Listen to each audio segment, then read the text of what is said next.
There's no place to escape to. This is the last podcast. On the left. That's when the cannibalism started. What was that?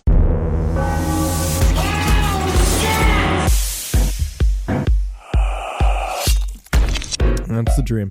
I'm actually excited about the little dog in Superman.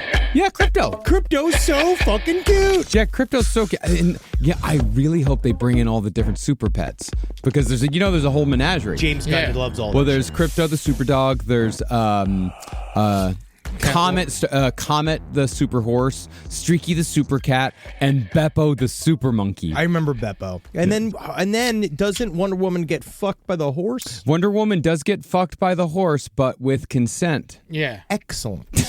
And Beppo gets turned into bolognese and he becomes Buca de Beppo. That's cute as hell. One of my favorite Italian restaurants. I really want to. A lot of people have been saying recently that I look like one of Eileen Wuornos's victims / customers.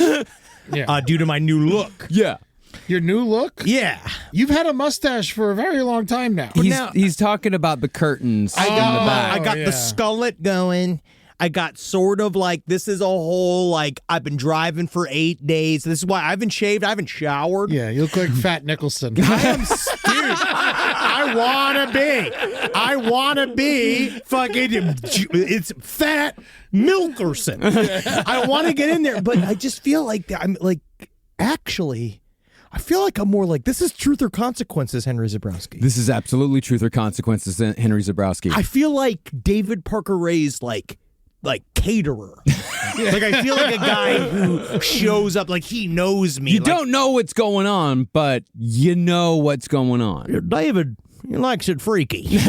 But also he loves my turkey picante, which I try to bring down. It's just nice. It's a Tex-Mex little mix right there, and David just slurps it right up on it when he was watching the dog having sex with the woman. Yeah, I imagine he just has, Slim Jims and SpaghettiOs as his only That's meals. his favorite. He likes his sticks and his squigglies. That's all he likes. Welcome to the last podcast on the left, ladies and gentlemen. My name is Marcus Parks. I am here with Henry Zebrowski, the man, the New Mexico citizen, possibly. Yes. I hope you like green sauce. That's my New Mexico voice. That's New Mexico Henry Zebrowski. Hope you like your sauce, green. It's an incredibly strange accent. I actually did listen to a lawyer from New Mexico. And Say, would you like chilies on your burger? You want chilies on your burger there, son? They killed my daughter. I don't know. I've never been to New Mexico. I'm not certain, but I do think I appear like a man of culture. I do believe that if you were to see me on the street, you're like, that's a guy who pays to eat ass and can tell what kind of ass he's going to eat by looking at the pants. He knows what ass is in the pants. And of course, we also have with us a man. I don't know your opinions on asses, taste, pants, or whatever. It's Ed Larson. I think asses are fine to look at, but not to eat. Hey, I just like... personal preference. Personal preference, slapping's good. I just want to be involved. Slapping and grabbing, I enjoy. I just want to be there. Yeah. I tell you what I'm not looking forward to is these next couple episodes. Yay! No, Eddie, you'll see. Yeah. Eddie, you're going to love it, Eddie. Just think of Harley. Oh, yes, I will. I'll think of Harley and her tied to a gynecologist table. Yeah! Come on. This is old school, buddy. We about to get nasty as all hell. Yeah, no, this is really awful. I listened to the tape. It's part of our Redux series, a redo, us going back and taking another swipe at stuff that we did long ago before we knew what the fuck we were talking about. Today, we're gonna be redoing and starting off on the foul, incredibly disgusting, and disturbing journey of David Parker Ray. He truly, A New Mexico romantic.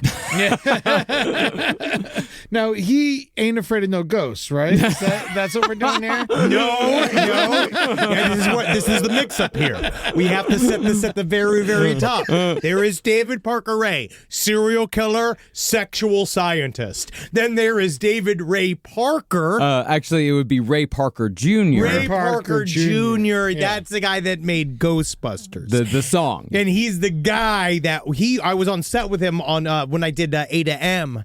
and he told every woman on set that he'd be glad to put a son inside them. Oh, wow. So they are similar. Cut from the same cloth. Yeah. But we only know one of them is busting. Yeah. Actually, it wasn't David Parker Ray because he was almost completely impotent. That's right. We'll get there.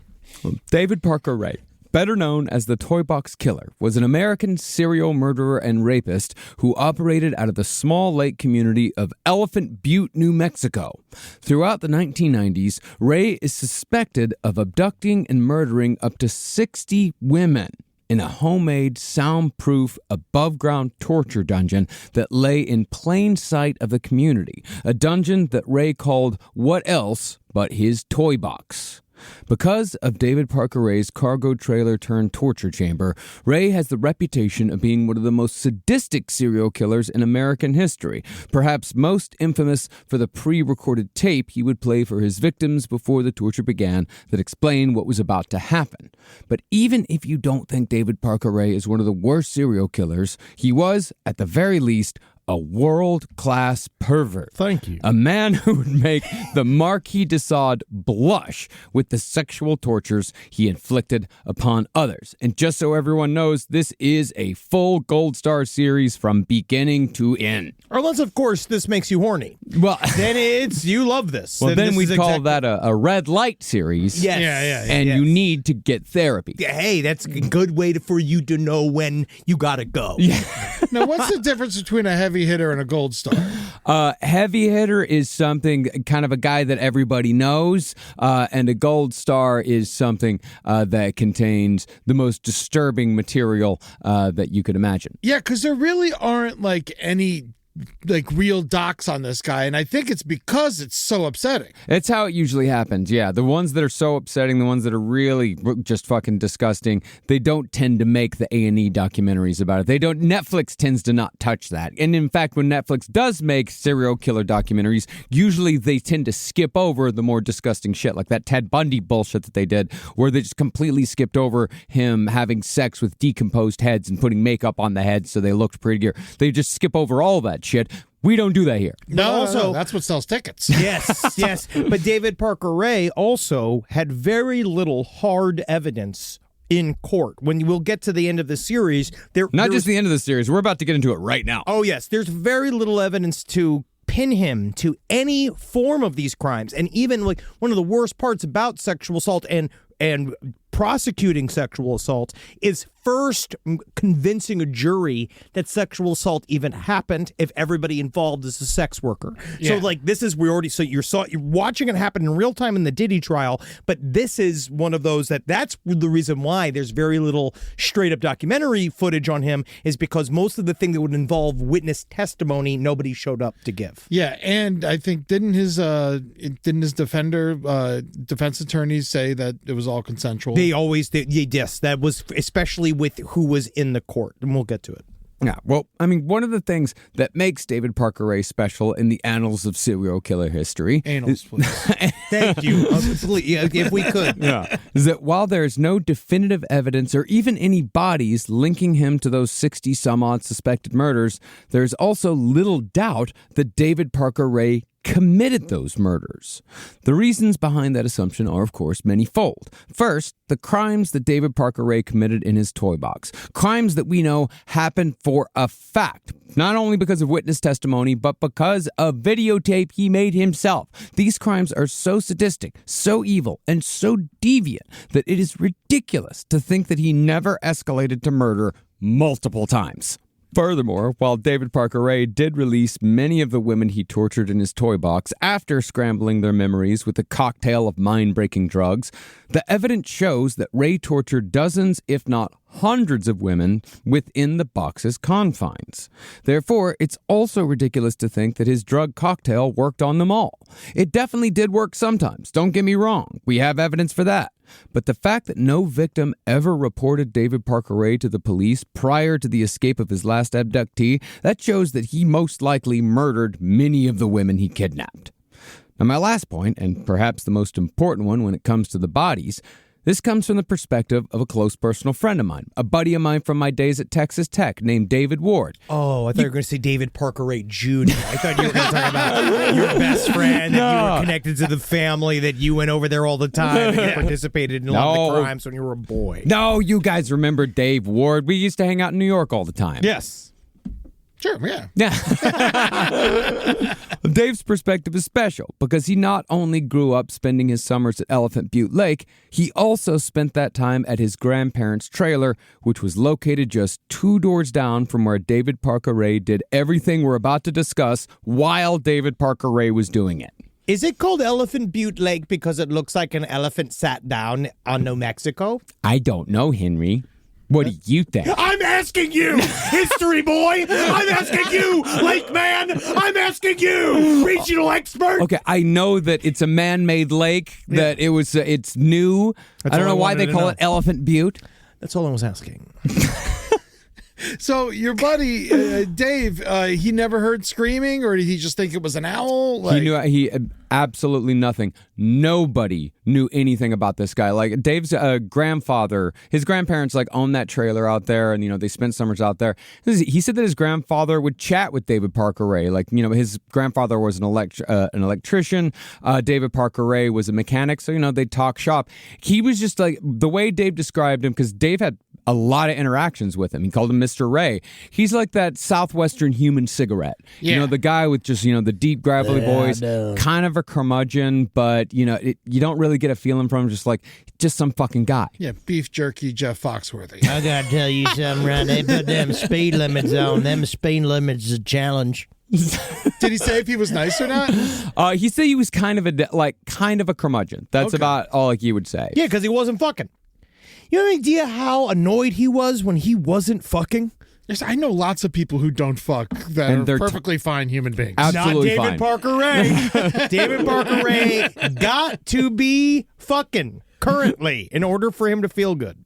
Well, I mean, really, Also, you think screaming women sound like owls? Let's move forward. depends on the owl. So you just saying have you heard an owl that sounds like a screaming woman? Well, when an owl attacks, it screams to scare its prey, and the prey usually stands still when the owl screams. yeah, he knows about animals, Henry. Don't fuck with him on animals.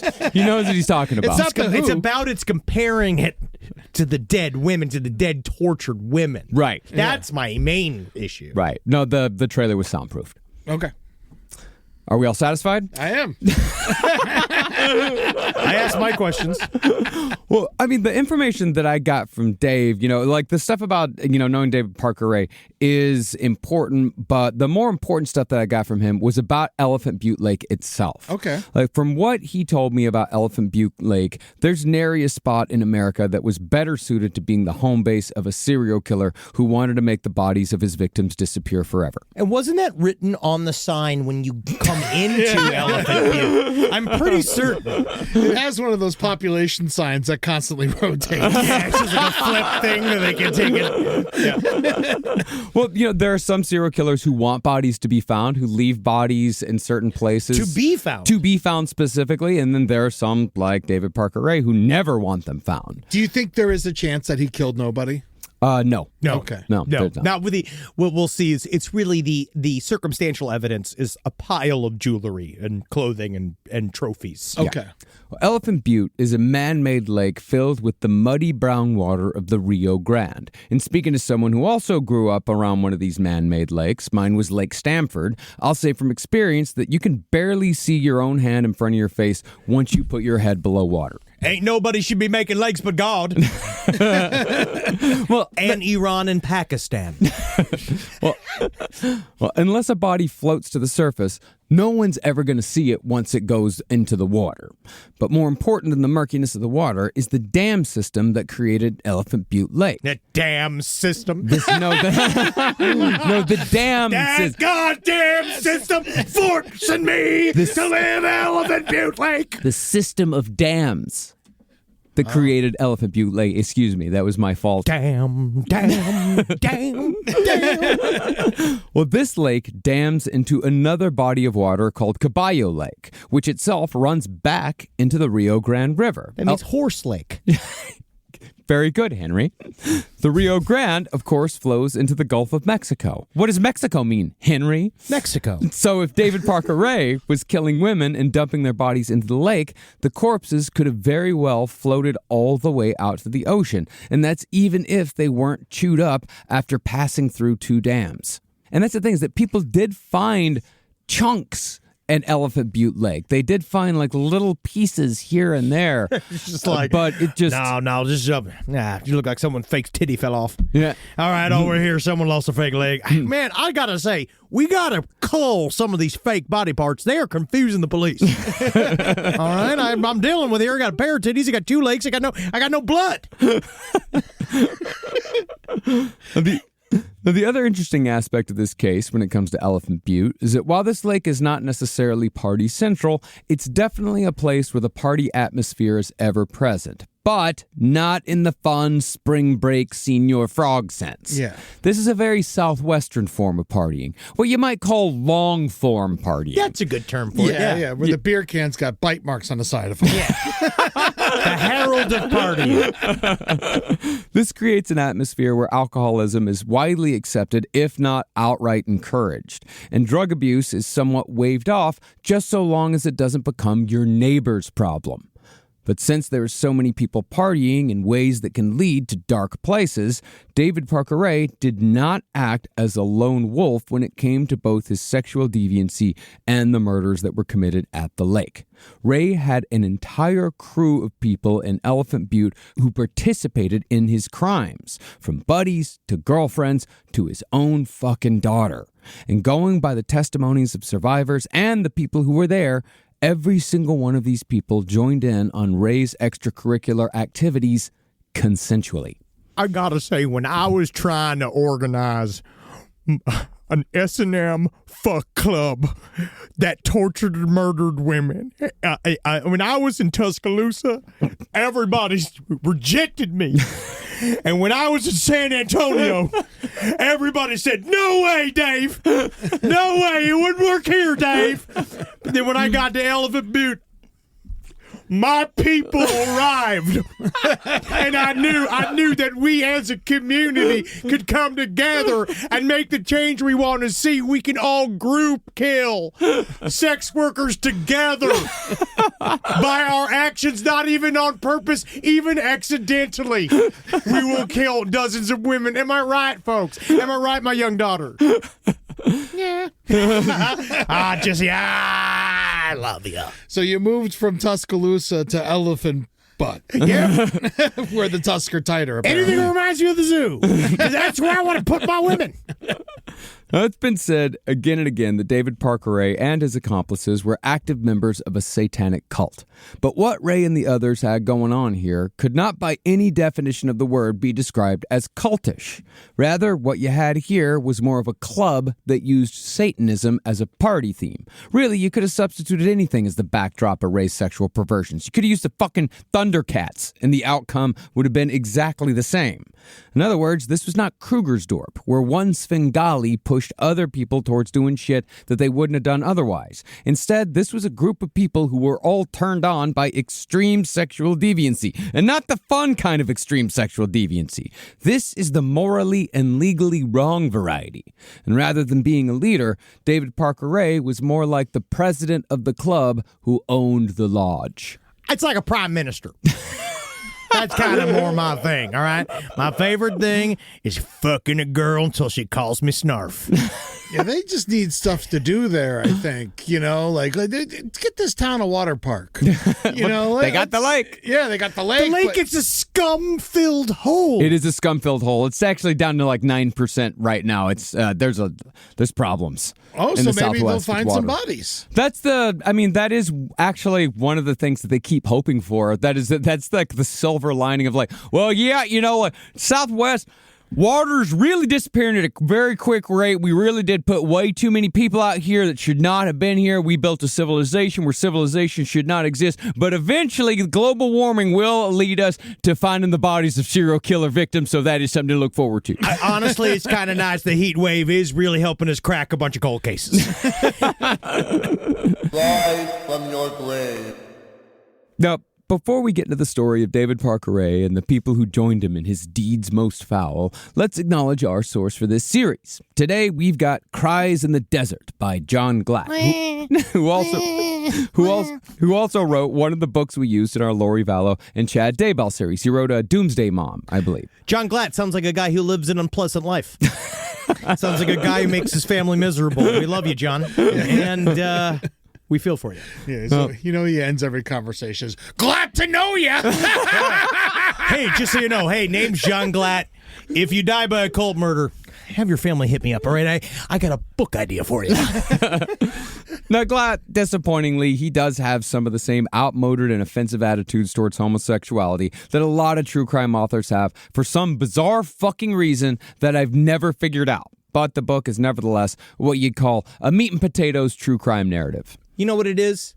I think a lot of it is definitely a deep not understanding, and also like an appliance of like, it's almost like homosexuals exist in a mysterious, cryptic world. Yeah. Like that's always this idea that every homosexual is they have like a bunch of deviant friends and they do weird group parties all the time. Yeah. Deviancy is the key word here. Yes. And I think a lot of these true crime authors do get caught up in this idea that homosexuality is deviant behavior somehow instead of seeing it as totally fucking normal. Well, a lot of serial killers are closeted homosexuals. Some. Yeah. Not David Parker Ray. No. No. Well, maybe he was. We'll find out. No, he wasn't. All right. He definitely wasn't. Spoiler. And so let's get into our redo of David Parker Ray, a proper run-through, starting with where the man himself began his life. So David Parker Ray was a Southwest native, born in 1939 to a couple with the very southwestern names of Cecil and Nettie in the desert town of Belen, New Mexico. I've known anytime you look through anyone's like family history in the Southwest, there's always a Cecil, there's always a Nettie. They're all out there. But I will say, due to our Lincoln series, the amount of Ruggles representation in this country is surprising. There's a lot of living Ruggles. There's someone knows a Mortimer. Someone knows many like Mortimers around. Wow. I mean, he's going to be killed by bullies. I guess Rick and Morty, Mortimer. Yeah, but still, you should learn to not name your child Morty. True. Well, like many serial killers, David Parker Ray was raised in a violent, alcohol-fueled household, and he would bear the brunt of his father's drunken rages at the slightest provocation. Cecil Ray, however, left when David was just 10. I guess I should say Cecil Ray. Cecil! Most likely Cecil. Cecil Ray, however, left when David was just 10, and since his mother also wanted nothing to do with David and his little sister Peggy, both kids were shipped off to live with their grandparents in the isolated New Mexican town of Mountain Air, which is spelled inexplicably in one run-together word. No time! No time! No time! No time for spaces! There's gold! Gotta get some gold! Mountain there! Ain't got time to waste. Where's my pan? Where's my gold pan? Mountain there! Now, by the time David Parker Ray reached junior high in the early 1950s, he had the reputation of being a docile boy. David was the kid who always had his shirt buttoned to the top button, which came at the insistence of his strict Christian fundamentalist grandparents, who also beat him on the regular. They called the Adam's apple the devil's doorknob. That's what my pepis is. It's so weird because, like, part of me is like, I'm glad they beat him. But then the other side is like, oh, but that's probably what led to it. Well, just like John Wayne Gacy's father, sometimes The parents are right. That's all to say that David Parker Ray was an isolated introvert, and there were seeds planted in those early years that would give David Parker Ray something to internalize during the 6 years he spent deep in the lonesome New Mexican countryside. Reportedly, during the time that David and his sister lived in Mountain Air, his father only visited twice, but David's father was the type of man who traveled with his own pornography. You got to, son. You got to. You never know when you're going to be in a pinch. When I was doing journeyman construction work and when I was in high school, I knew guys who travel with their own pornography. It's in a suitcase, and it's a lot of it. Yeah. Hey, Marcus, come check it out. No, they want to show it to you. Hey, Marcus, come look at this one. It's got a woman's severed foot in it. Oh, look at this one. It's a woman sitting on a dog. It wasn't When I weird was back then. 17, Hey, Marcus, come here. Hey, you I recognize saw this guy? some very bad porn. Do you remember this guy? You recognize this guy? That's me.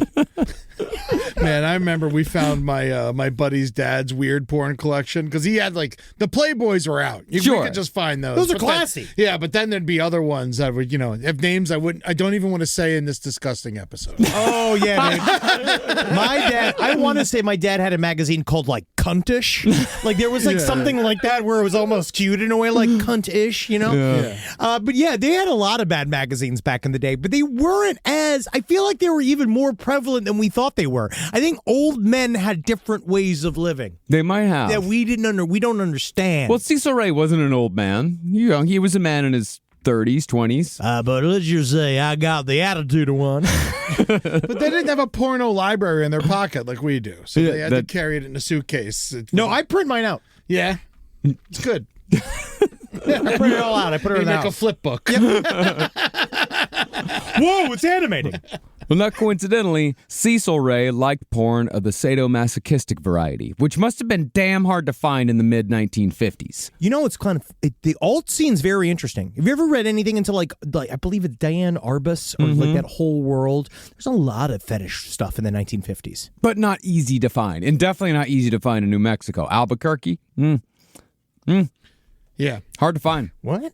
Albuquerque. I feel like Albuquerque's where all the paddling and the spanking is happening. Well, actually, Exactly, right? David Parker Ray, this might prove that, yeah, it is a nasty town. No, it's there. It's there, man. I remember one of the magazines that my buddy's dad had was called Coyote. So I imagine that was from New Mexico. God, that's the word. Because it's like in a coyote, all I know is that it's an animal driven by hunger from the wilderness to the cities. Yeah. And that is just to describe a woman as a coyote is really very scary. It's a very- wild dog that drinks blood. Yeah. And also, my friend Maria. I love coyotes. No, I'm just saying. You would love that magazine. Going on the record. Nothing better than it's just a bunch of pictures of women with dog collars on.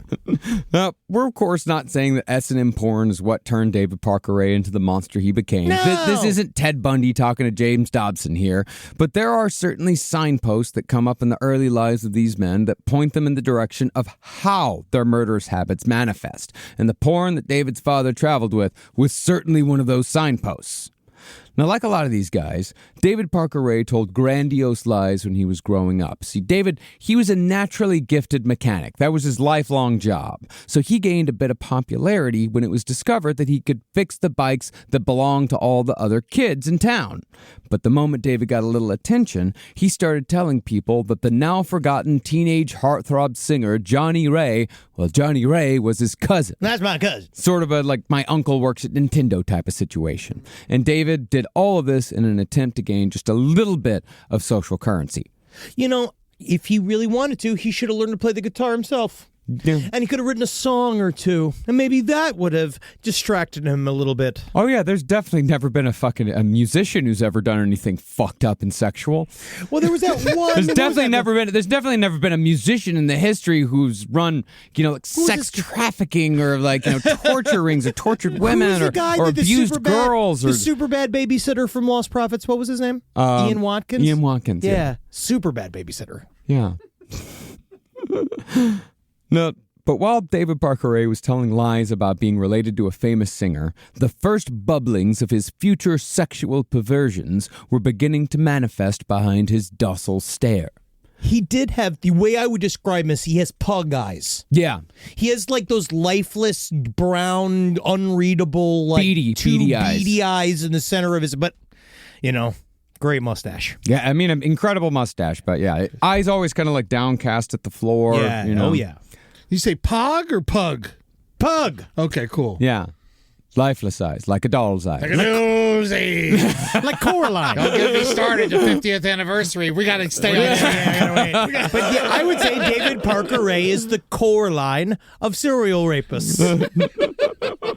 Decades later, David would tell an FBI profiler that his love for sadomasochism and torture blossomed at the age of 13, when he began fantasizing about tying women up to torture and rape them.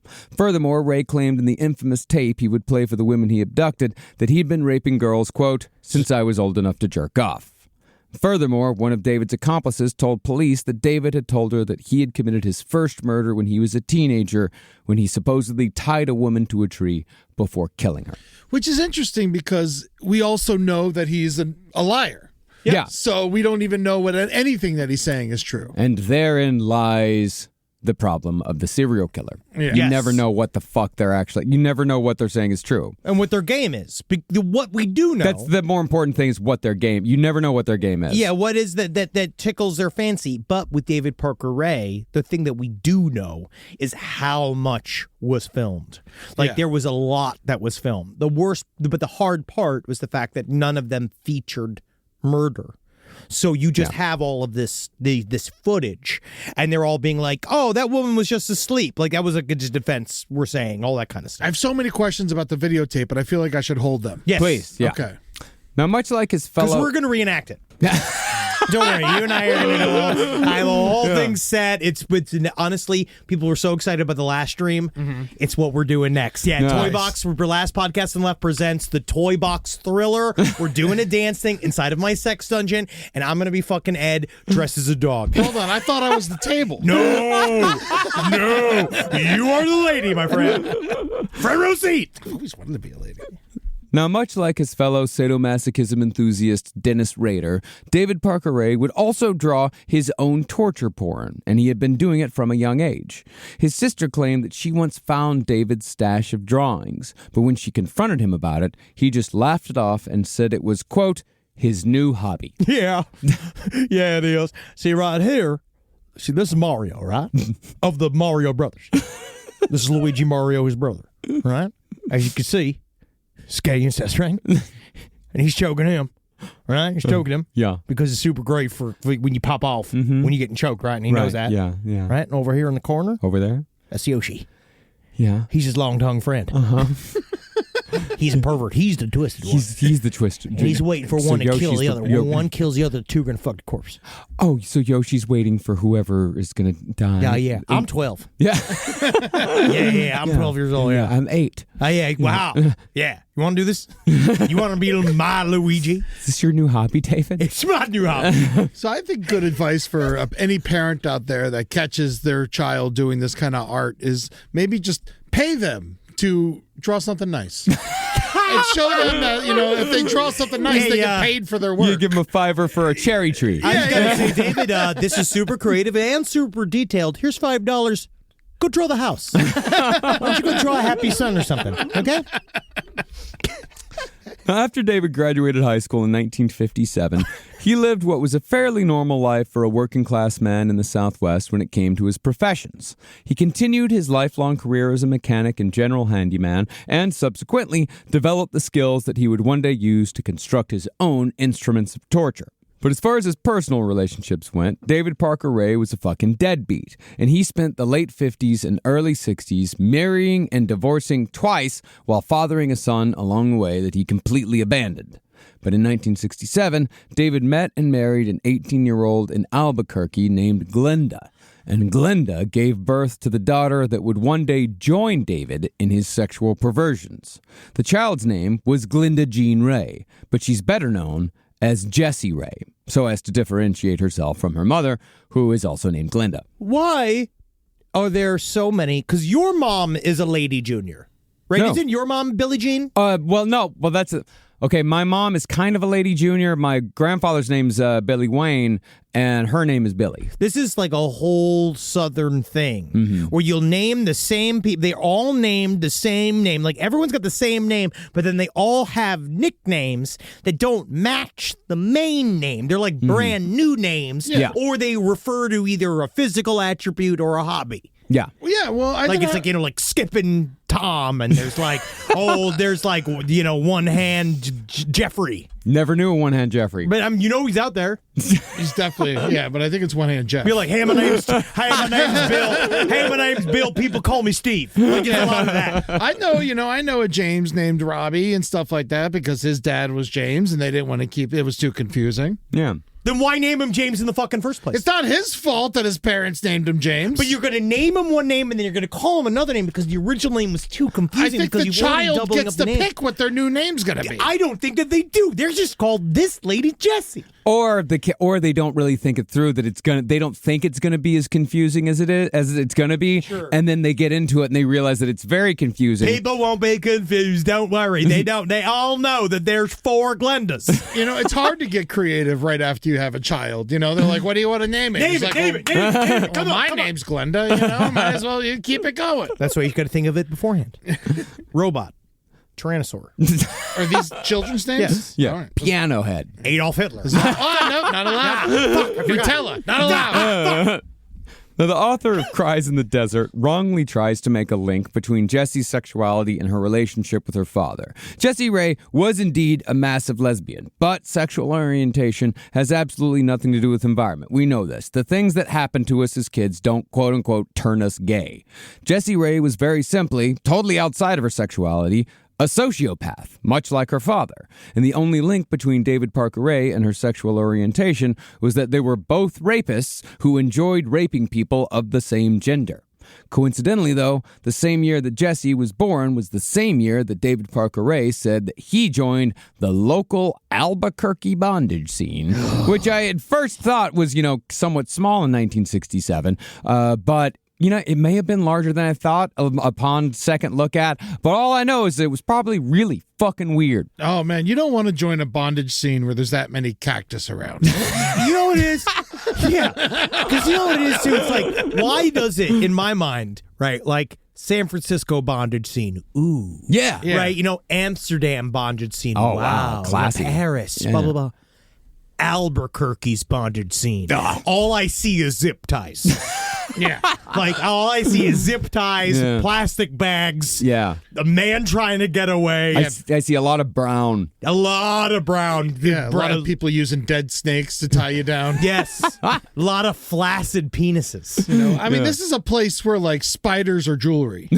Hey, I like it. Nothing is better than having your pet be your tie. Like, that's amazing. And actually, and I say this like I truly do love New Mexico, like the land of enchantment. I say like Oh, yeah. I say land of enchantment. I say good on you. I say it's warranted. I adore New Mexico. I think it's a great fucking place, but it's creepy as shit. I think this It's episode very should creepy. be called Welcome to Albuquerque. Now, a few months after Jessie was born, David abandoned his third family.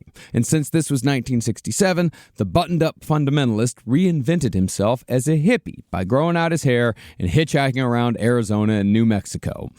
But during David's hippie phase, you're flapping your hair around right now, Henry. Are you trying to tell me that you've reinvented yourself? There's nothing civil about war. It is amazing, though, how the hippie, movement really did hide so many sociopaths. Oh, yeah. Yeah. Because the whole thing was built upon implicitly trusting strangers. Yeah. Yeah, and that's And drugs. And there's gonna be there's a reason why Haight Ashbury turned so dark so quickly. Yeah. Well, they put too much trust in the bikers. Yeah, you can't. Oh no, you can't trust the Hells Angels. Yeah. I trust the pagans, though. And that's why last podcast on the left here is officially aligning ourselves with the pagan motorcycle group. I see you at the meat, boys. But during David's hippie phase, he may have also committed a murder. Maybe his first, maybe not. We know it wasn't a tree. No. See, in the summer of 69, David hooked up with a teenage girl who was also bumming around the Southwest, a girl who is only known today as Sally. Before long, Sally and David moved into a trailer together when the owner of a truck stop on Route 66 offered David a job as a mechanic. Sally soon became pregnant, but she told the owner's girlfriend that while David had taken her virginity, he was the most gentle and sensitive man she'd ever met, and that was in addition to David being an exceptional lover. Yep. In other words, did not sound like a girl with one foot out of the door. Sounds like a liar. You don't think that David Parker Ray was good at kissing? But one morning, the owner and his girlfriend woke up to find that Sally had simply vanished, along with all of her possessions. Yeah, you know how these chicks are. This was out of character for the Sally they knew, but David just said that Sally was a free spirit and that he wasn't at all concerned for her well-being. Well, the owners chalked Sally up as just another girl who'd returned to Route 66, and they forgot all about her. That is, until David Parker Ray made national headlines 3 decades later as a serial murderer. Oopsie-doo, somebody got famous. Yeah. Now, after almost certainly murdering his hippie girlfriend, Sally, Hey. David Parker Ray returned to the family he had abandoned 2 years earlier in Albuquerque. There, he reconnected with his daughter, Jessie. I'm back. I had a thought that you might have missed me. By day, David played the role of the family man, but his nights were spent in Albuquerque's aforementioned S&M scene with either sex workers or women he picked up in local bars. Just everybody eating chicken fried steak and eating all the... That's all I think of is Tex-Mex food. And it's incredible. I just think Tex-Mex and large format sex activity doesn't mix. No, right? it doesn't. Certainly didn't smell good. No, just green chili. No. Everyone's just eating that green pork chili, which I love. Oh, yeah. Oh, no. Tex-Mex is good, but it makes you 400 pounds real fast. Yeah. But I also feel like that then also makes you super able to be in the S&M scene because of how many whips you can take. Oh, okay. I see what you're saying because you have so much fat. Yeah, when you're bigger, you're stronger, I understand. you're thicker.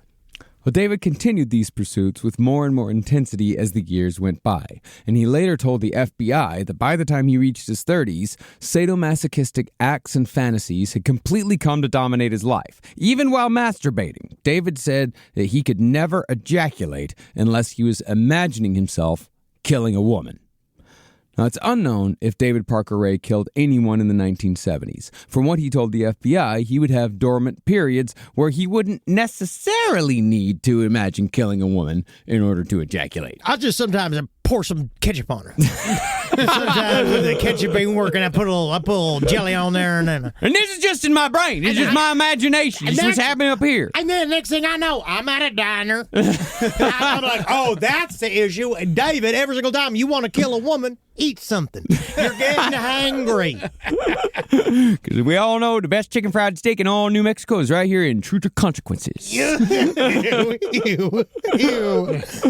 Well, what we do know is that David spent the 70s moving around New Mexico and Texas, working various high-skill blue-collar jobs, like running gas stations, repairing railroad tracks. Briefly, he even taught classes at a prestigious school for aircraft mechanics. David's marriage, however, once again fell apart under the weight of what it was like to be in a marriage with someone like David Parker Ray. So he left Glinda and little Jessie in 1981 for a new life in Phoenix. There, David met a woman named Joni Lee, whom David chose as his fourth wife. I don't think Joni Lee can be a first wife. I think that Joni, if you're named Joni Lee, unfortunately, you have a life of tragedy ahead of you. Yeah. You're born divorced. Yeah. Joni Lee is smoking a cigarette as an infant. She's putting it out on her mother's clit. She's getting out of there. She's immediately getting into a forced marriage. She's having the baby at 2, and then she's back at work. Yeah, 80 hours a week. Oh, yeah. Oh, yeah. No, Joni Lee ain't getting an engagement ring that wasn't bought at Sam's Club. Joni Lee hasn't seen a sunset in a pleasant way once. Joni Lee has never woke up in her own bed. Rise from your grave.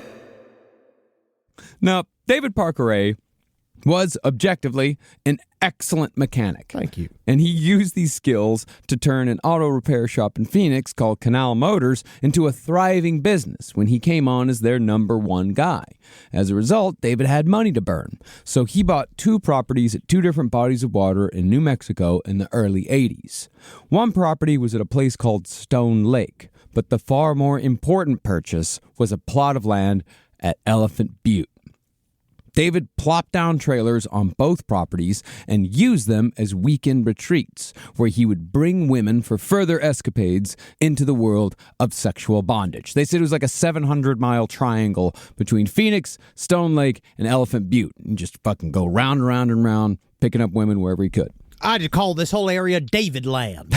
Now, over here, we got, obviously, this is the play area, Elephant Butte Lake. Isn't it amazing? Now, the Indians around here tell me that Elephant Butte comes from the story of a large elephant sitting down, making a lake with his butt. And the local Indians had to shoot the elephant to death with their arrows in order to get it off their chief. Now, over here's where I'll be fucking you. Here's the pussy zappers. Now, was he a smooth talker? Or Yes. Yeah, very much so. Yeah. Well, he had a very low, calm way of talking. And yeah, he could talk his way into just about anything. Yeah, he could pick up women. So He was tall. Yeah. So he's similar to Bundy. Not quite as Bundy had a lot more, like, I guess, like natural charm. Yeah. And he was like a had vagabond. jobs. Yeah. But also, Bundy had jobs. Bundy was around people. Like, Bundy actually had to shapeshift a lot more and then went totally feral, where he didn't really have to. You put Elephant Butte where it's like it's not where you go to get it's not where you go. It's where you go to be left alone. Yes. Yeah. That's this entire area of New Mexico. It's where you go to be left alone. An end of the world society. Yes. Yeah. And Ted Bundy was a little more manic, world. and of the world. He went to law school, so on and so forth. But David Parker Ray is just he's skating through life. Yeah, but I he's guess. also an expert in his job. I mean, you could say that they were sort of like the blue collar and white collar side of the same coin. Yeah. You could say that. Yeah, they'd be a great odd couple cast. Like, I'd love to see the two of them in a living room fighting over the television. Well, I would also say both Republicans, but for different reasons. Yes. Okay. Yeah. Now, perhaps recognizing the unique possibilities that Elephant Butte provided as a place to bring and murder women, David sold the place at Stone Lake and soon began splitting his time between Phoenix and Elephant Butte. He was not yet in the location where he would build his toy box, but David did buy a double-wide trailer on a plot of land in Elephant Butte where most of his neighbors were retirees who only wintered at the lake. But once David began spending more time in Elephant Butte, the ideas for the toy box began to coalesce. David fell further into the world of sadomasochism when he began designing, building, and selling specialized bondage equipment that was sold only through a P.O. box that David had set up himself. You know what they say? If you build it, they won't come. Oh, God. It's like technically a good joke. Thank you. But but I hate it. Yeah, but I do believe sound, like in terms of like composing the joke. Yeah, no, It's sound. It's good on paper. When you hear it, I just want to hit you. Yeah. A great joke. David's daughter Jessie was reaching her teenage years by the time David began spending more time at Elephant Butte. There, the two of them became close because Jessie was a tomboy who was just as talented of a mechanic as her father. From what Jessie said, though, David made no attempt to hide his sadomasochistic lifestyle throughout her childhood, nor did he hide the women he engaged in it with. By her teens, Jessie was well aware of almost everything that was going on, and she came to see her father's behavior as totally normal. Incredibly, though, while exposing a teenager to adult sexual activity that's absolutely abuse, it doesn't seem like David Parker Ray sexually abused his daughter in the more conventional sense. I'm not a monster. It does almost seem like that, where it's just like, there's just some lines that a man can't cross. Well, he's that's why he mostly used sex workers. Yeah. so he could look down on them. Jesse's a very interesting case. Jesse's an extraordinarily and the thing is that like Jesse's out there. Jesse's out there. Like Jesse's out there. I tasked one of our research assistants like try to find me something on Jesse, and the only thing that I scoured myself. The only thing that she was able to find was a Reddit comment that said that they took a trucking course with Jesse a couple of years ago, and that she was fucking terrifying. Oh, I bet. Oh yeah. Unpleasant person. I will say though, great trucker. Yeah. Jesse, David Parker Ray's lesbian daughter, is an amazing trucker character. Yeah. And that's a show. I guess so. It's a show no one wants to watch. Yeah, That's I'm not a watching show, that dude. show. It is technically a show. Yeah. There's It's a called Clam Stompers. Yeah. There's a reason she's alone all the time. Yeah. Yeah. The only clam I can handle is mine. Yeah. Well, instead, the two of them spent a lot of time together at Elephant Butte actually bonding, all while Ray's sexual exploits existed as a sort of constant background noise that Jesse would often be exposed to. Now, by age 19, Jessie claimed that she began to feel conflicted about her father's overt sexual behavior. She said that she once watched David hire a sex worker for a bondage session, but when things became too violent, the woman ran out of the house naked, too terrified to even try and grab her clothes. Sounds like a evil, Always Sunny like plot line. The idea of like these naked screaming sex workers are just running out of the trailer and just like, Daddy, what you doing in there? And he's just like, you know how these ladies are. Everybody's getting excited. I mean, from how I read it, like, she wasn't like hanging out outside, like she was in the room. Oh yeah, like she's not. She's in the other half of the trailer. Yeah, very much exposed to all of it.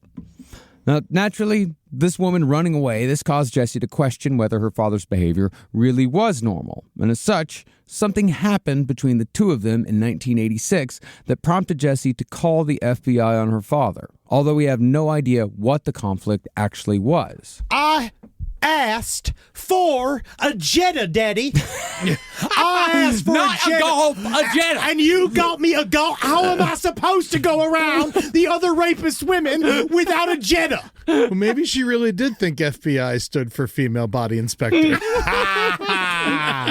I'd like to join the FBI. I actually have quite an experience. I've been inspecting female bodies since I was 12 years old.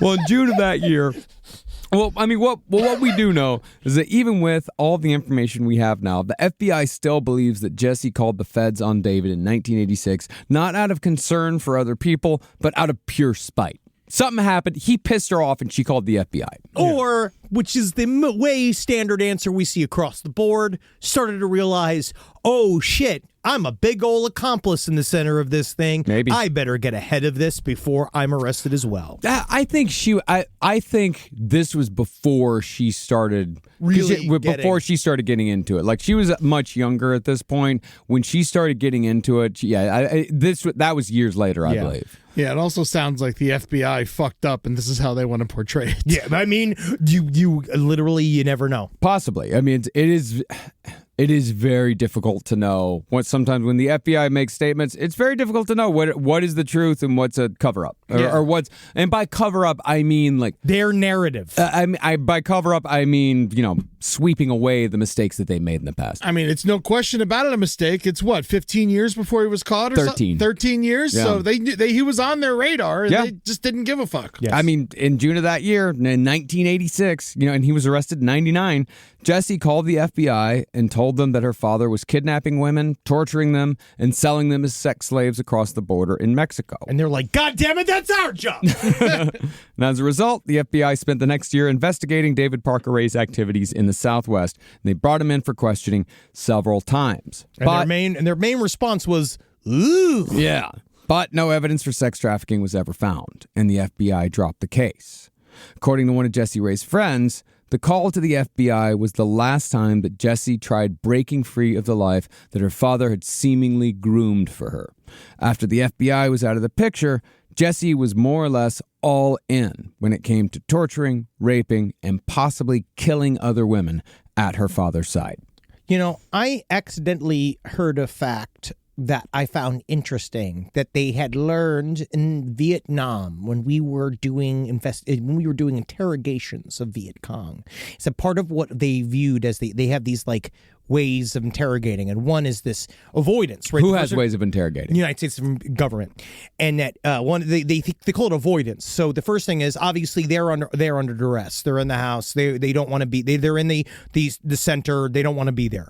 But and you then do what they call conflict, or it's something, and then you engage with them, right? And every single time you have a fight, right, about their ideology, because they were always about like, oh, the Viet Cong, their ideology is so strong, how will we ever break them? Is that what you discover is that the more you have a continued fight and makeup with somebody, the more you even accidentally against your will become ingratiated to them. So you could almost see that at this point in conflict, they have went through the FBI. She's like, I called the FBI. Yeah. They've now exonerated my father.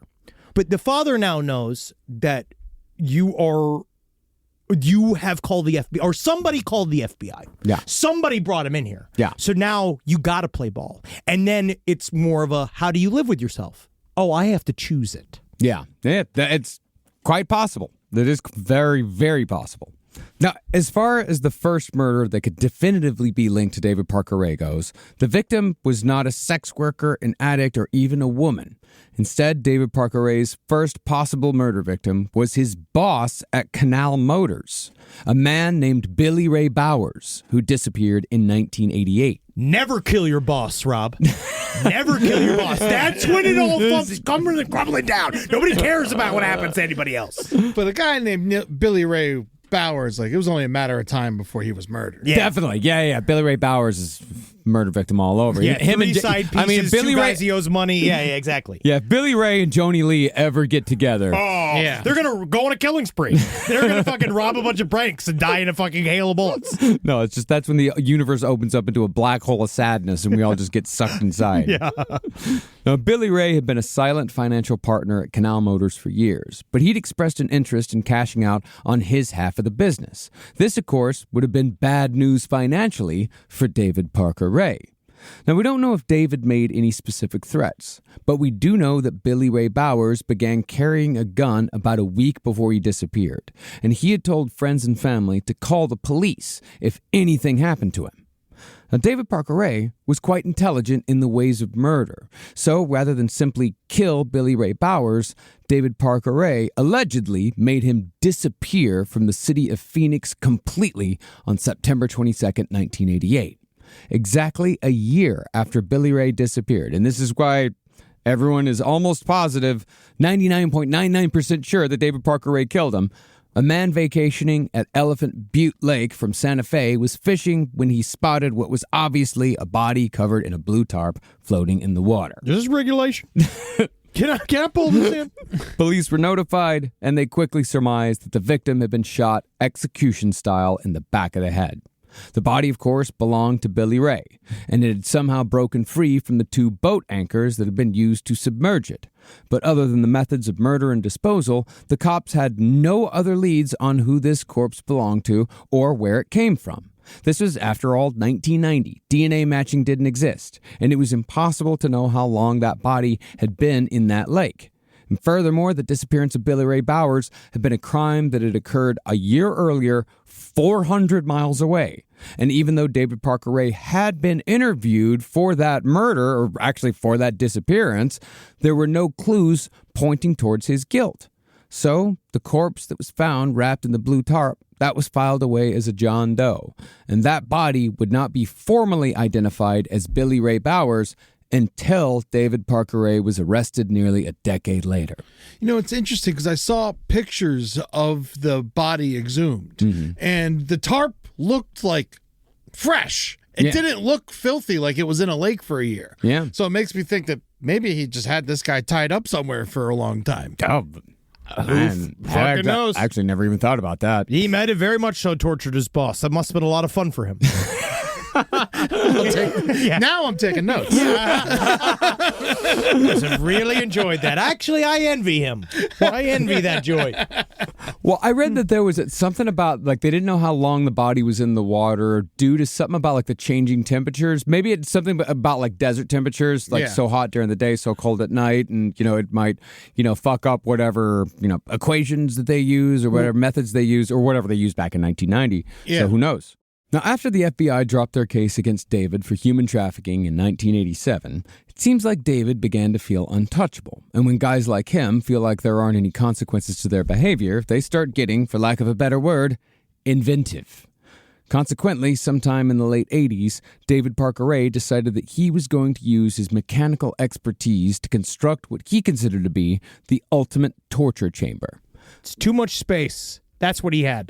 Literally, he had too much space and too much time. Yeah, a lot of these, on the way my buddy Dave was saying it, all of these plots in Elephant Butte, they all have about a quarter acre of land to play around with. It's too much land. He should have been focused. Well, looking at himself as a sexual scientist who is highly skilled in the art of pain, David began planning the construction of what would be, from his perspective, a laboratory to study the women he abducted as he inflicted tortures both physical and psychological. Like a scientist, David would approach the act of torture methodically, carefully documenting, cataloging, and filming everything he did.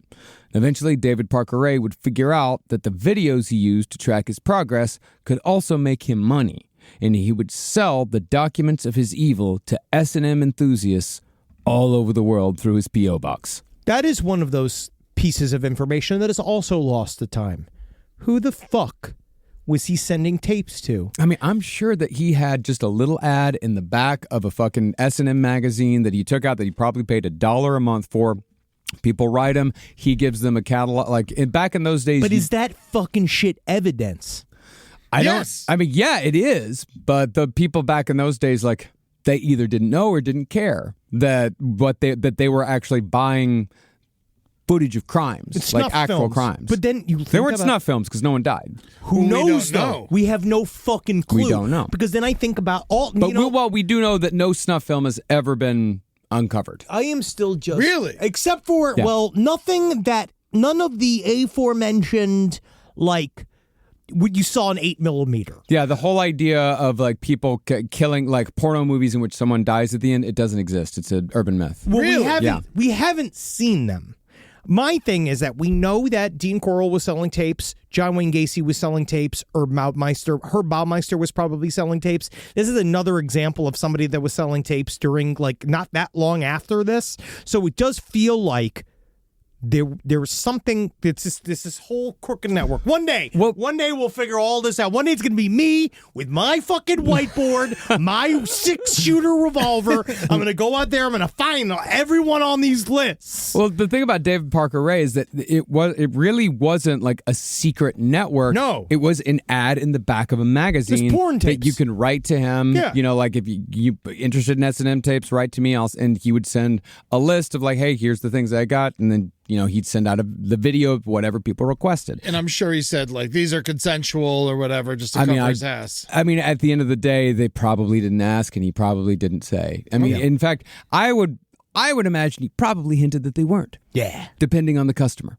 To make it more exciting for them. Yeah, and then it's double because him saying these are real torture videos and blah blah blah. Him saying that juices them up, and then they're like, "There's no way it is. This is all this is all kayfabe." Yeah. Most chilling, however, were the souvenirs that David Parker planned to collect during his years as a so-called sexual scientist, evidence of his exploits. See, in 2011, the FBI released images of everything they recovered from David's property in the hopes of closing some cold cases, seeing if maybe pictures of necklaces and earrings and, various forms of jewelry, hoping that somebody would recognize something. But despite the publication of over 400 images, not a single person has been linked to these items to this day as far as I know.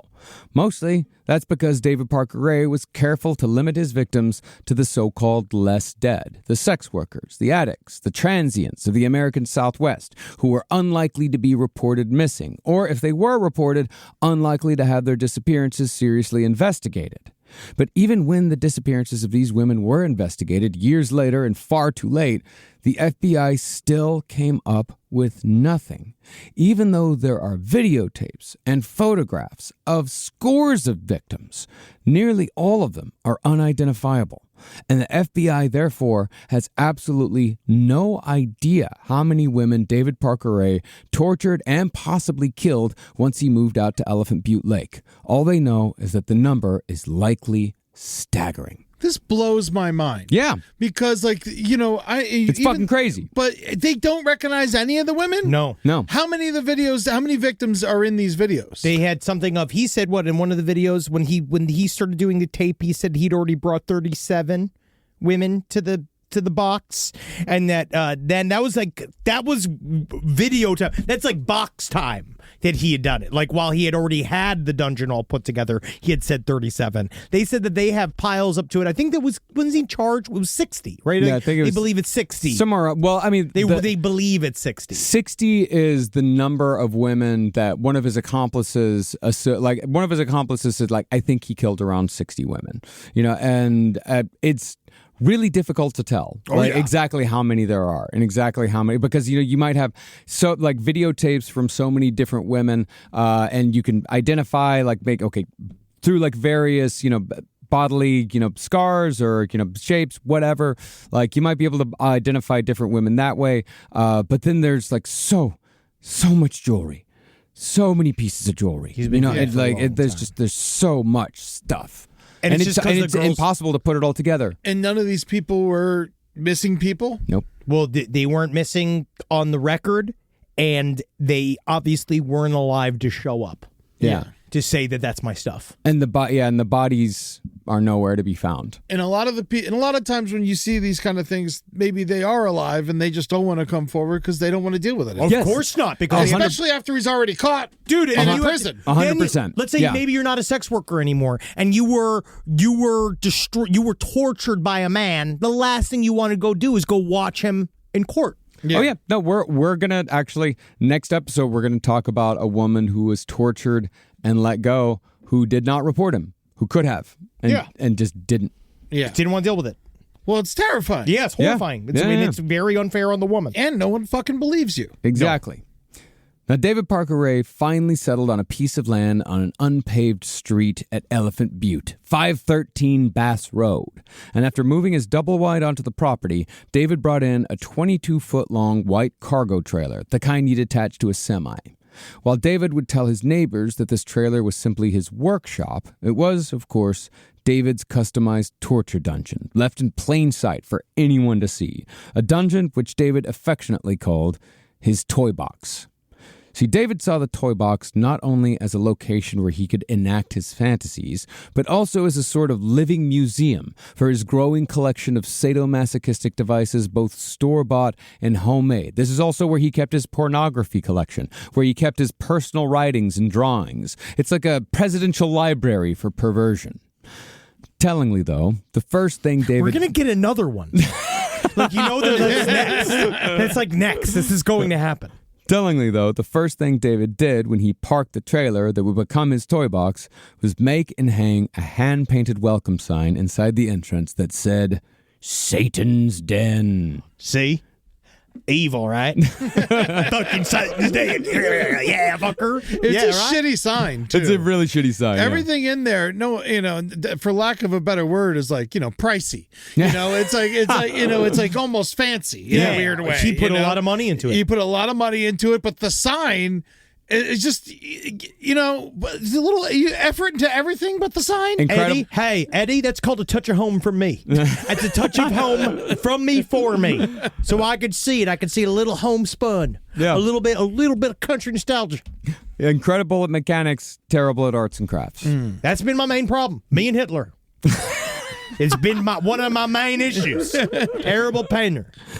Now, David's toy box was not put together in a haphazard manner because his fantasies were sketched out on paper long before he put them into practice. Yeah, they call me Leonardo da Vinci.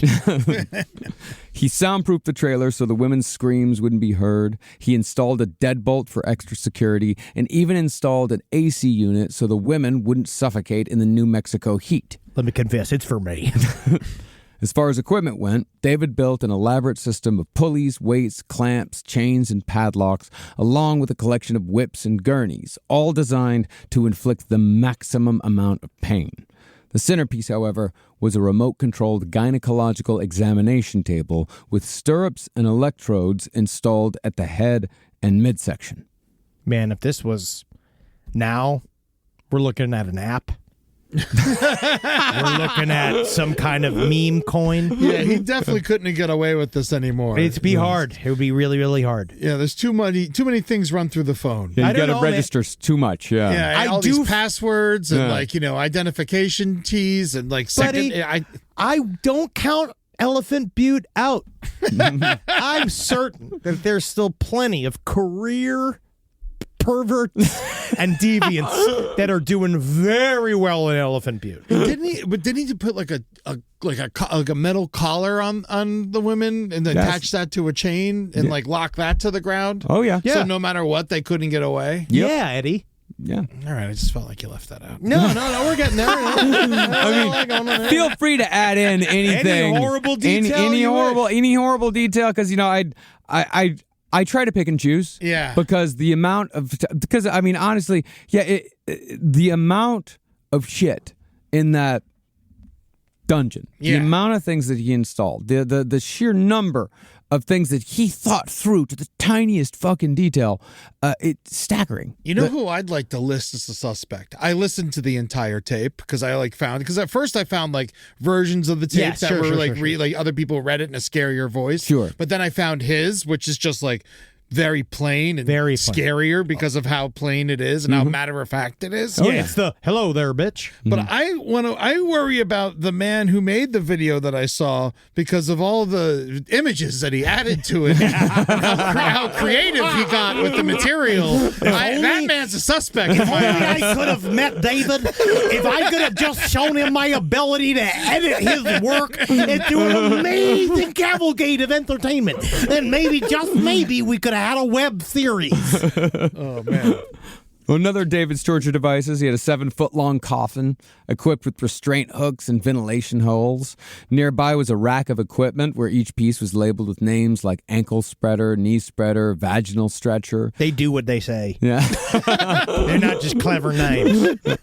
Lining the walls were cabinets filled with syringes, electric cattle prods, chemicals, a disturbing assortment of dildos. Just so many fucking dildos. It's incredible how many dildos the man had. Yeah, over here where I keep the dildos, I call that Panthro's Palace. Yeah.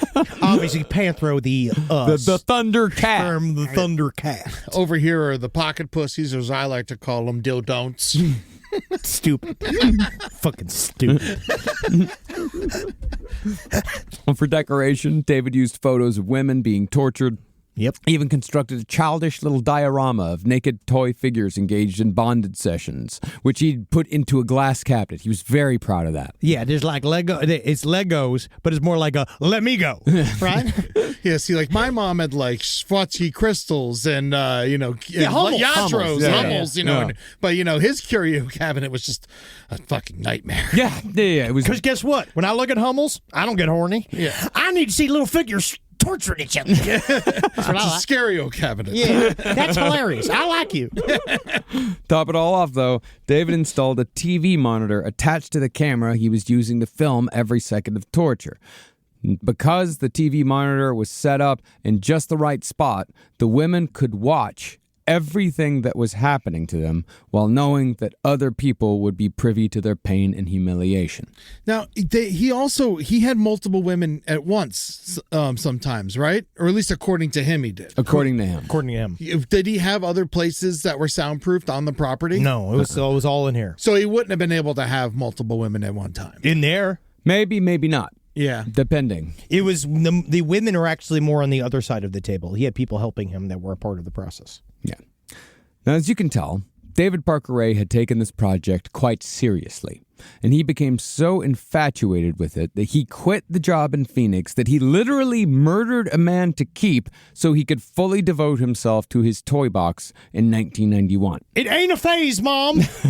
To make money, David started his own business in Elephant Butte called Dave's Automotive Repairs. And since David was the only emergency repairman for miles, he had a wide stretch of Interstate 25 that was all his own. If you broke down out there, David Parker Ray was going to be the guy who come pick up your car. Man, that's what happened to me in Yeehaw Junction, man. These motherfuckers, they came for me, dude. I had to give them my DVD player and a couple of DVDs just to like get my transmission fixed, and I had to stay there for like 2 days. You're lucky that they didn't put the Yeehaw in Yeehaw Junction. You know what I mean? Oh my God, it was awful. I sat at the bar for 2 days in there, and it was all they were like, I played the Eagles, and I felt like I was like playing like the Devil's music, you know, and like they were very upset. Why are you playing this hippie woke music? Yeah, that fucking place. I hated that place so much. But then a semi truck drove through it, and it's gone now, so that's nice. That's awesome. Yeah. Wow. All it takes is one. Well, over the next few years, David Parker Ray would actually develop a local reputation as a good neighbor. These are the years that my buddy Dave spent 2 doors away, waving and saying, "Hey, Mr. Ray," as he and his friends ran by David Parker Ray's property. Hi. Yes, hey there. Hi. Nice to see you. Yep. Now, Elephant Butte Let's really... go find your sister.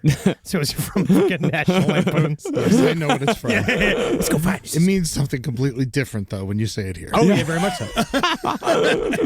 Now, Elephant Butte really is just half of the equation here. While it was perfect for the disposal of corpses, the nearby town of Truth or Consequences, New Mexico, was also a prime spot for choosing victims.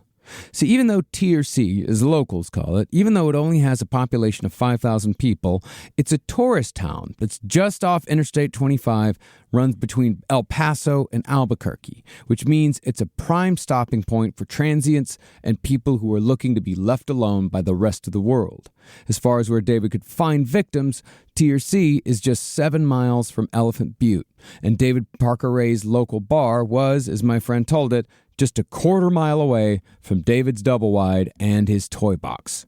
Now, the town of Truth or Consequences, New Mexico sounds like it's got a fascinatingly cool story steeped in the lore of the American West, where poetry seems to naturally spring from the ugliest corners of humanity's needs and desires. You're wrong! Something like from Deadwood, you know, like where it's just like it's beautiful. It's like it's got such poetry to it.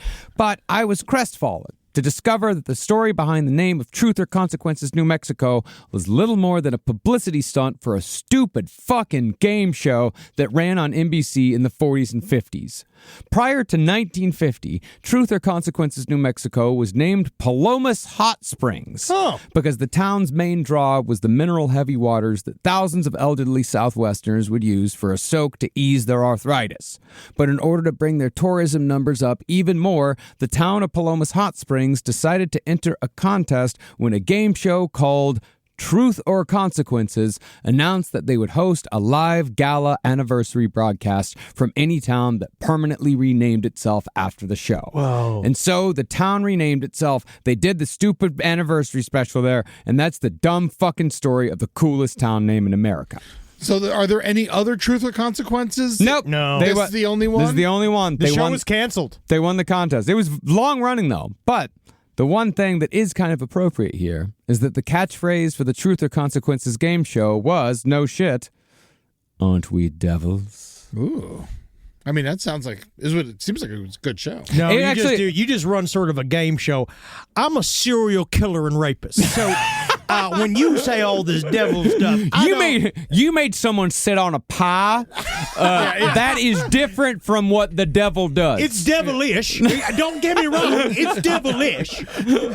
Devil dog-ish. And it actually does give me some ideas, but I want my pie to be filled with knives.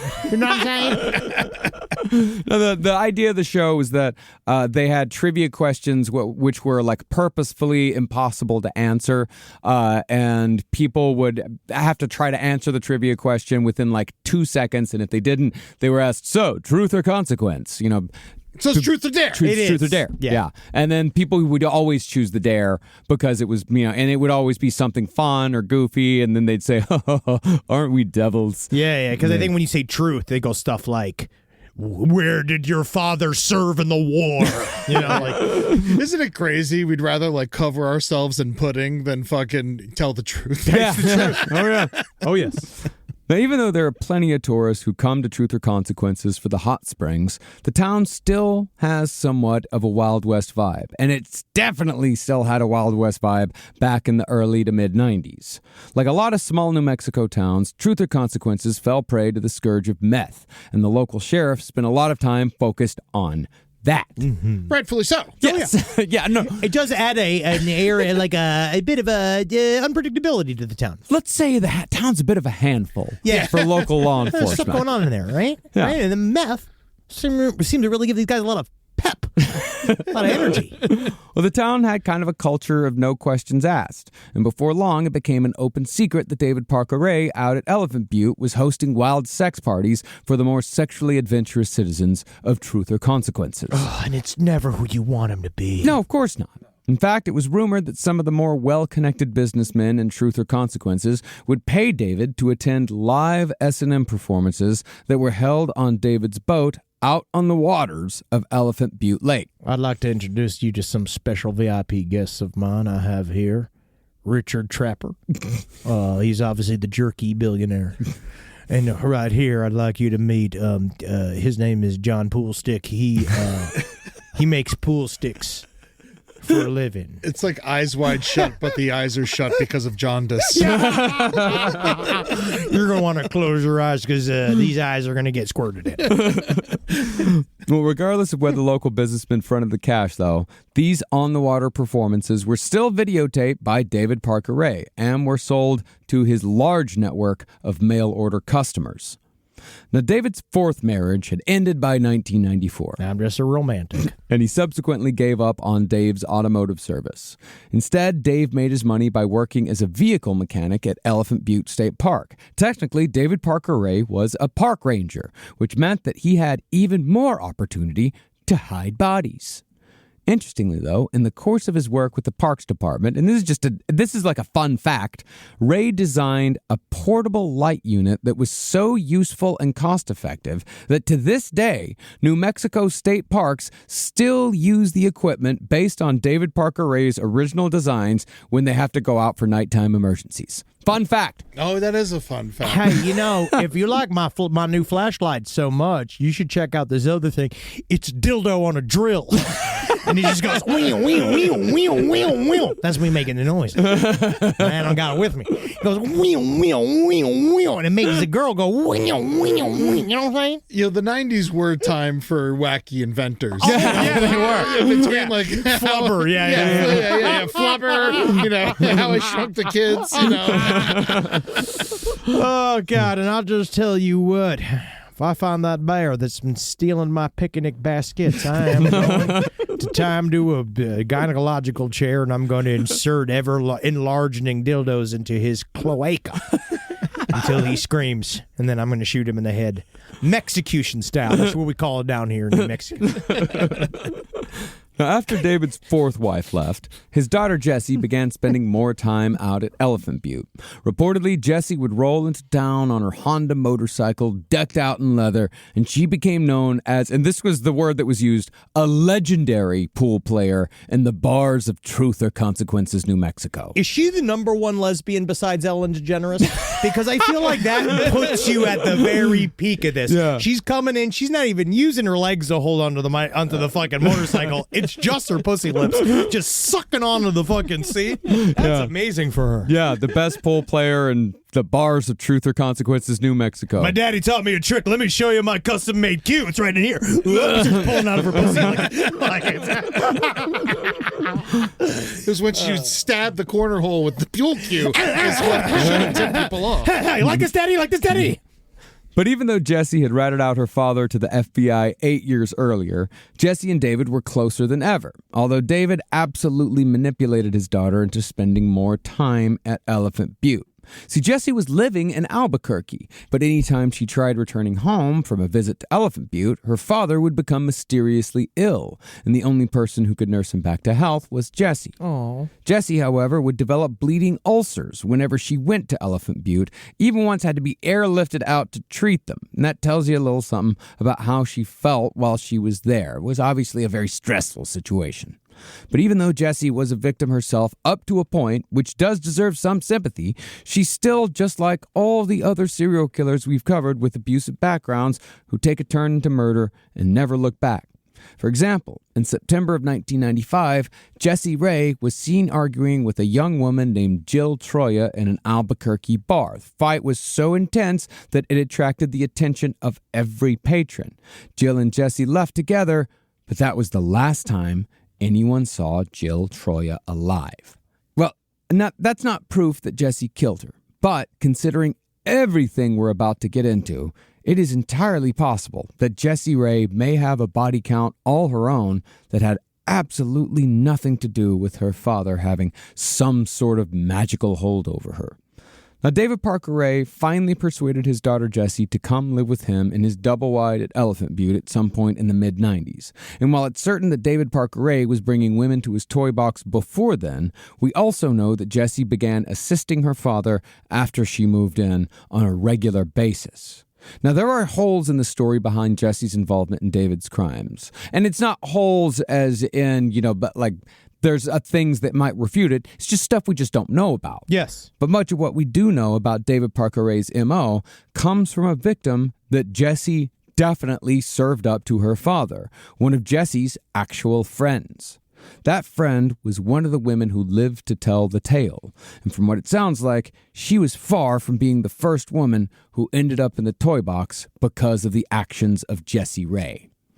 This friend was a woman in her early 20s named Kelly Garrett, who'd run off to Truth or Consequences with a married man a few years earlier. Consequences. Kelly had been babysitting this guy's kids in Kansas, and after they'd started an affair, he'd convinced her that they should start a new life together in New Mexico.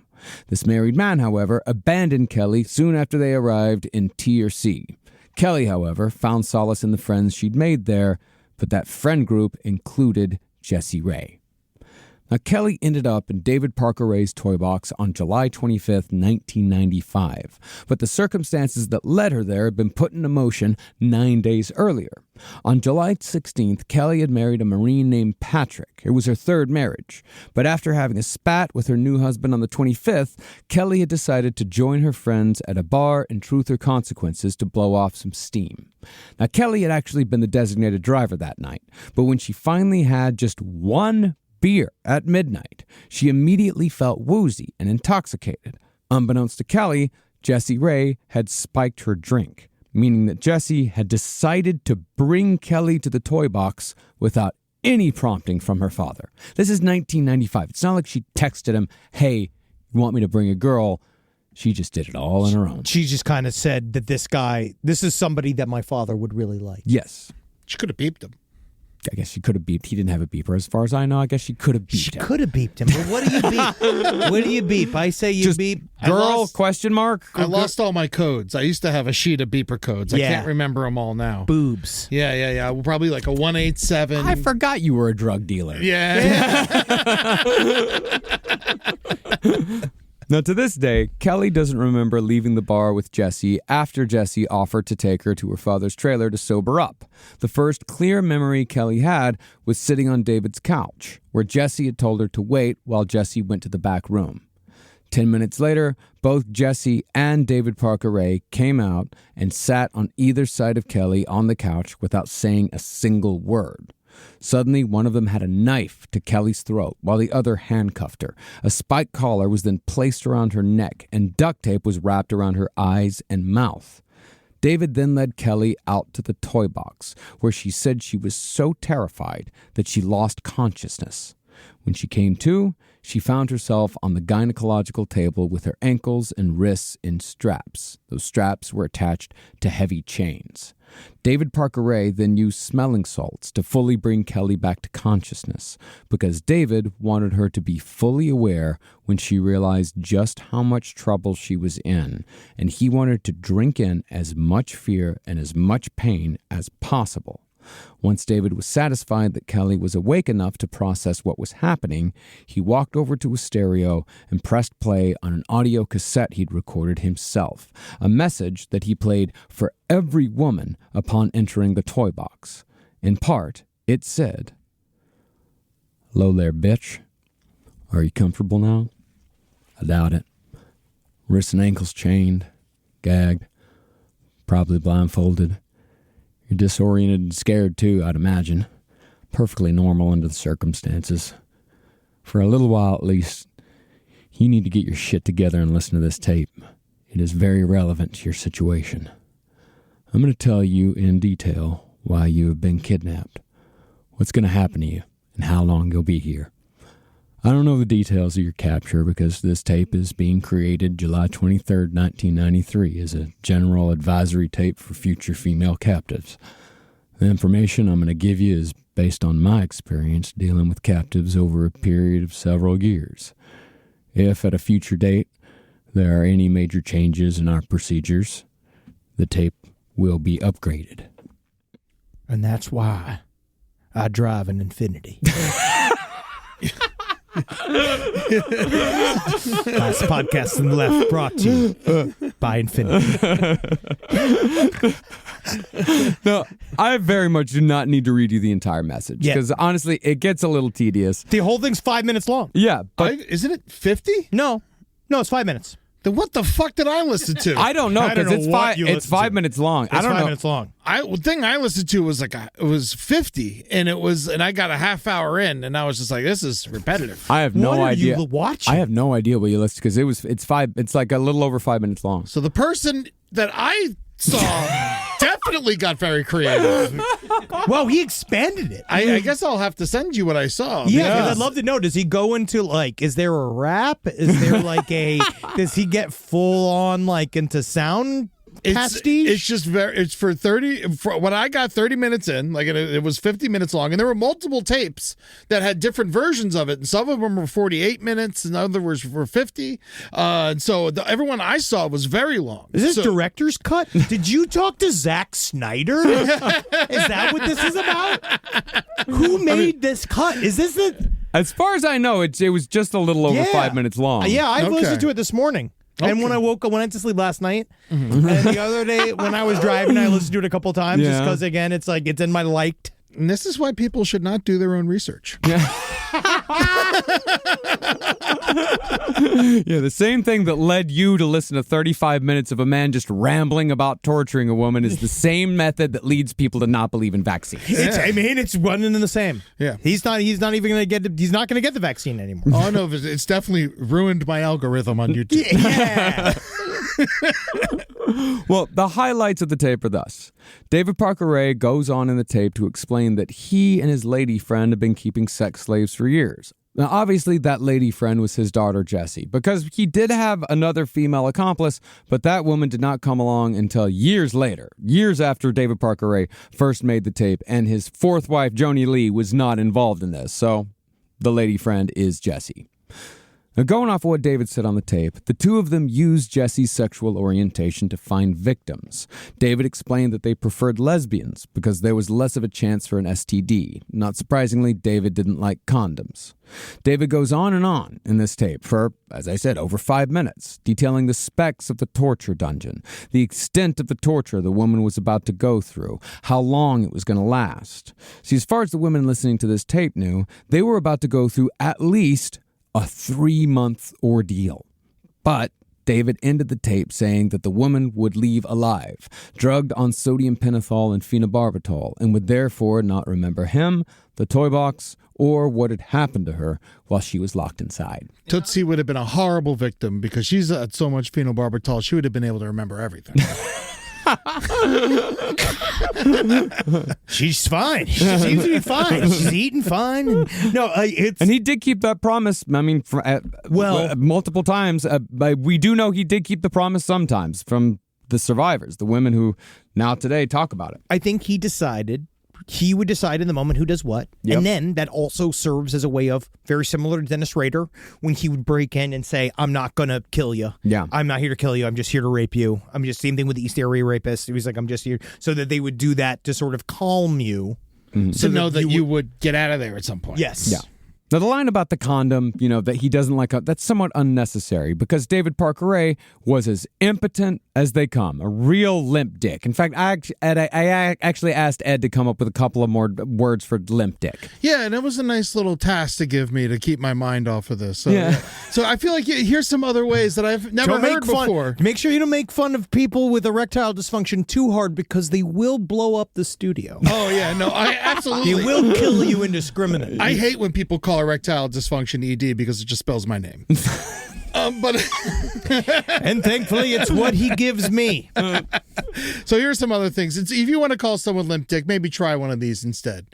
Puddin' pants. Yeah. My father was more of a puddin' pants. I like puddin' pants. Pancake batter genitals. Hey, well, Or alt for that is pancock. Oh, yeah, sure. Yeah. If it's flat. Yeah. Soggy logged. Yeah. Honestly, soggy log is so much better than whiskey dick. Yeah. I will absolutely say, sorry, honey, I'm soggy logged right now. I can't do it right now. Because the great thing about that is that when you say you're soggy logged, she's not in the mood anymore either. Exactly. Yeah. She's not, and you've also hopefully made her laugh, but also made her not horny at the same time. Sorry, baby, a little soggy log tonight. Disengaged. Wet cement cock. Yeah. Oh, Yeah. The mushy member. Okay. Puddle penis. A little floppy in the jorts, if you know what I'm saying. Hey, now, hey. That's perfect for Elephant Butte. There's a lot of jorts at Elephant Butte. Hey, now, hey, you leave me alone. All right? I'm already angry. I'm already upset. You've ever heard of quicksand? His jeans are filled with dick sand. All right, thank you, everybody. Hey, leave me alone. Hey, leave me alone. It will not work. It's a blood pressure issue. Thank you, Ed. I appreciate it. I'm afraid of me. That's what this is, a psychological. I'm afraid of me. I'm afraid of my changes as a man. And the best way to say you've gone flaccid is you've gone full David Parker Raid. Yeah. Wow. Yes. But That's unfair. But since David Parker Ray couldn't maintain an erection, he had, as I mentioned earlier, a disturbingly large collection of dildos that he would use to rape the women he abducted, which is what he did with Kelly. During all this time that Kelly was in the toy box, her husband had concluded that she'd simply run off with another man. This had been Kelly's third marriage before the age of 30, and since she'd run off with men before, it wasn't the worst guess. Even so, Kelly's husband still filed a police report when she was gone for 24 hours. But the cops did to say, you know what? She probably just ran off. So when she was gone for 48, he bought a do-it-yourself divorce kit and began filling out the paperwork. But little did he know that Kelly was going to reappear the next day. See, 3 days after abducting Kelly, David Parker Ray released her at 8 a.m. on a Sunday morning after giving her a heavy cocktail of psychoactive drugs and stealing her wedding ring as a souvenir. That wedding ring was later recovered. The first thing Kelly remembered when she came to was being at a local gas station with David Parker Ray. She was dressed back in the same clothes that she had been wearing when she was first abducted. David was wearing his park ranger uniform, and he very calmly told her that he'd just found her wandering the beach in an incoherent state, and he was there to take care of her and take her home. And the thing is, that cocktail worked. She did not remember what had happened the last 3 days at all. David then drove Kelly to her husband's house himself, where her husband was shocked by her appearance. Even though Kelly was known for being compulsively clean, she was barefoot. She smelled. She was dirty. It was off. She had been in a fucking tractor trailer for 3 days. Can I ask about the drugs real quick? Mm-hmm. So the drugs, they make you forget everything that happened to you. Is she on drugs the entire time? No. No. It's up and down, conscious out. It's what happened during MK Ultra. It's sleep deprivation, knocking you out with barbiturates, waking you up, putting you back to sleep, and then it's just fucks with your memory. You almost think it's a dream. Yes. All she knows is that something fucking awful has happened to her, but she doesn't know what it was. And I think that's part of what makes David Parker Ray so evil, truly evil, is because it's almost like what David Parker Ray wanted to create was like a living corpse. Like he wanted to create someone who was alive but dead, like somebody who he tried to destroy people so thoroughly, but he loved torture so much that he wanted them to be tortured for the rest of their days. Oh, yes. It's what got him hard. It went so, like, his pathology went so incredibly deep. And there were a lot of these women, they recovered from it. Like, it was very fucking difficult, extraordinarily difficult, but they recovered from it. So he did not win. But the impetus behind it is pure fucking evil. He got away with it for a long time, though. Mm-hmm. Yeah. But even though something awful had obviously happened to Kelly, her husband had already made up his mind. He believed that Kelly and Jessie Ray were trying to somehow scam her, and he didn't believe her when she said that she didn't remember anything about the previous 3 days. David Parker Ray, meanwhile, stayed close by, listening to the entire conversation. And when her husband finally kicked Kelly out, David gave her a ride to a nearby restaurant so a friend could look after her. The husband annulled the marriage soon after, and it took 5 years of nightmares and half-remembered fragments until Kelly was finally able to piece together just what had happened after she left the bar with Jessie Ray that night. Now, that's obviously a harrowing story on several levels. But that's just how things went down when only Jessie and David were involved.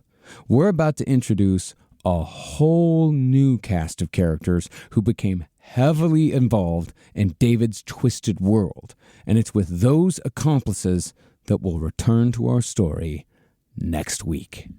That was what we didn't really cover when we first obviously stumbled upon this topic over a decade ago. Yeah. It was because of that tape. We'd seen the tape, and we were all fascinated with the tape, and we kind of listened to it, and we did our light version of research. And one of the first times we did any form of research.